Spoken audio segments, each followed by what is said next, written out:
Assalamualaikum warahmatullahi wabarakatuh. Perkenalkan, nama saya Muhammad Khairul Jagat. Dan saya Angki Fatur Rahman. Di sini kami akan menjelaskan tentang mengevaluasi remote server.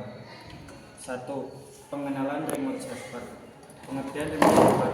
Remote server adalah server yang diakses melalui jaringan, misalnya internet atau jaringan lokal, untuk menjalankan aplikasi, menyimpan data, atau melakukan tugas tertentu tanpa perlu berada di lokasi fisik server tersebut.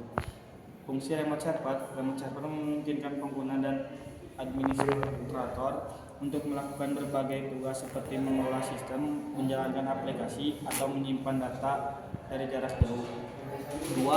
Metode akses remote server. SSH protokol untuk mengakses remote server secara aman, terutama di server berbasis Linux atau Unix. SSH menyediakan akses melalui baris perintah dan mendukung autentikasi menggunakan kunci SSH. RDP Remote Desktop Protocol digunakan untuk akses ke server Windows dengan tampilan grafis penuh. VNC Virtual Network Commuting protokol akses jarak jauh yang mirip dengan RDP tetapi lebih universal karena dapat digunakan untuk berbagai platform. VPN Virtual Private Network memungkinkan akses ke server dalam jaringan internet dengan aman melalui jaringan internet publik. 3. Evaluasi kinerja remote server.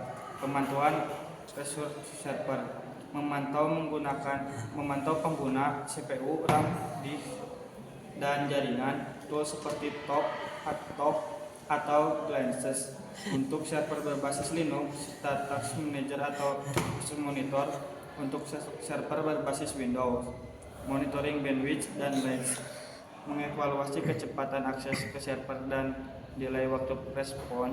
Length yang tinggi dapat menunjukkan masalah jaringan atau jaringan geografis yang jauh antara pengguna dan server.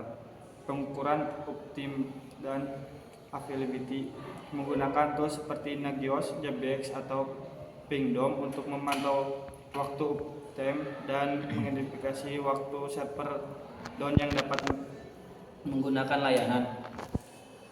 Monitor waktu respon server.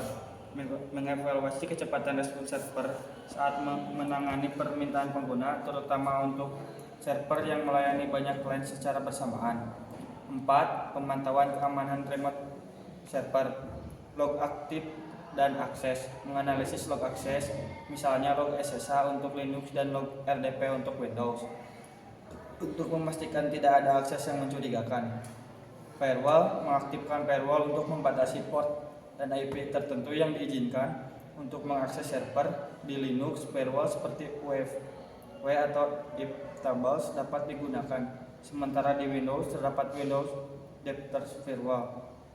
Autentikasi multifaktor MFA menambahkan lapisan keamanan tambahan dengan autentikasi 2 langkah untuk mengurangi risiko akses tidak sah. Penggunaan kunci SSH. Sebaiknya menggunakan kunci SSH daripada password untuk autentikasi yang lebih aman di server Linux atau Unix. 5. Troubleshooting remote server. Masalah koneksi. Mengidentifikasi kendala konektivitas, misalnya dengan ping untuk mengecek latensi atau traceroute. Untuk melihat jalur koneksi, memeriksa konfigurasi akses. Pastikan bahwa port yang digunakan untuk remote akses, misalnya port 22 untuk SSH atau port 3389 untuk RDP, terbuka dan tidak diblokir oleh firewall. Pengaturan limit akses dan timeout. Menetapkan waktu timeout untuk akses remote yang tidak aktif agar sesi yang tidak digunakan otomatis terputus dan server tetap aman. 6. Tools untuk monitoring dan evaluasi remote server. Nagios dan Zabbix, tool pemantauan jaringan dan server yang dapat melacak berbagai aspek seperti penggunaan CPU, RAM, disk, dan network. Grafana dan Prometheus. Tools ini cocok untuk pemantauan dan visualisasi data server secara real time, baik untuk memantau performa maupun untuk keamanan. File 2ban digunakan untuk melindungi server dari serangan brute force dengan memblokir IP yang mencoba login berkali-kali dalam waktu singkat. Wireshark untuk analisis lalu lintas data, terutama dalam mendeteksi anomali di jaringan yang mengarah ke server. 7. Evaluasi keamanan lewat server, penilaian risiko dan vulnerability scanning menggunakan tools secara OpenPass atau Nessus untuk mendeteksi kerentanan di remote server. Pengaturan pembaruan berkala, memastikan sistem operasi dan aplikasi di server selalu up to date untuk mencegah eksploit pada kerentanan yang diketahui. Pembatasan akses, mengatur agar hanya IP atau jaringan tertentu yang bisa mengakses server dan menonaktifkan layanan yang tidak diperlukan untuk meminimalkan titik serangan.